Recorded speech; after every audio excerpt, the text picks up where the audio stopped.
Doctor Babu Jagjivan Ram జయంతి వేడుకలు కర్నూలులో ఘనంగా నిర్వహించారు.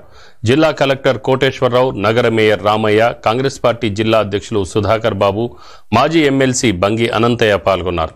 ఈ సందర్భంగా మాట్లాడిన నేతలు బాబు జగ్జీవన్ రామ్ బడుగు బలహీన వర్గాల అభ్యున్నతి కోసం ఎంతగానో కృషి చేశారని కొనియాడారు. ఆయన అన్ని తరాల వారికి ఆదర్శప్రాయులని ప్రశంసించారు.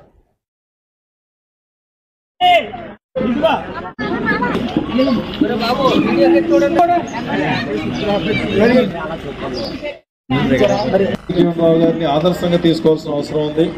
అయితే కుల వివక్ష ఎప్పటికీ పోయిందానంటే ఇప్పటికీ కూడా కుల వివక్ష ఉంది.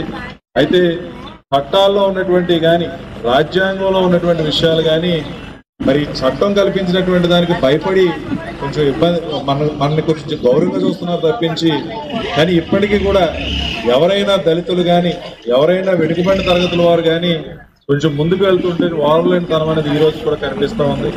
మరి ఇదన్నీ కూడా పోవాలి అని అంటే చైతన్యం రావడం అనేది చాలా అవసరం.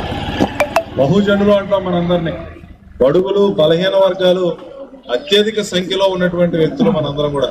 ఎస్సీ, ఎస్టీ, బీసీ, మైనారిటీ వర్గాలు ఎవరైతే ఉన్నారో ఎవరికి ఏ పని కావాలన్నా మనందరం కూడా కుల వృత్తులు చేసుకునేటువంటి వ్యక్తులం.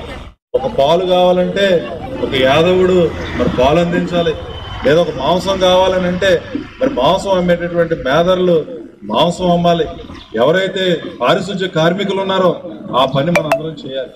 ఎవరు కుల వృత్తి వాళ్ళు సక్రమంగా చేసినప్పుడే ఈరోజు సమాజానికి అవసరమైనటువంటి అన్ని అవసరాలు తీరేటటువంటి పరిస్థితి ఉంది. ఒక క్షౌరం చేసేటటువంటి వ్యక్తి క్షౌరం చేయాలి. మరి ఇటువంటి కుల వృత్తులను పోషిస్తూ మన జీవనోపాధి చేసుకుంటూ గౌరవంగా బ్రతుకుతున్నటువంటి మనకి రాజ్యాధికారాన్ని అందించడం కోసం, అందరిలోనూ సమానమైనటువంటి అవకాశాలు కల్పించడం కోసం రాజ్యాంగం ఇచ్చినటువంటి ఫలాలు ఏదైతే ఉన్నాయో అవన్నీ కూడా మనకు అందాలి అని అంటే ఖచ్చితంగా మనం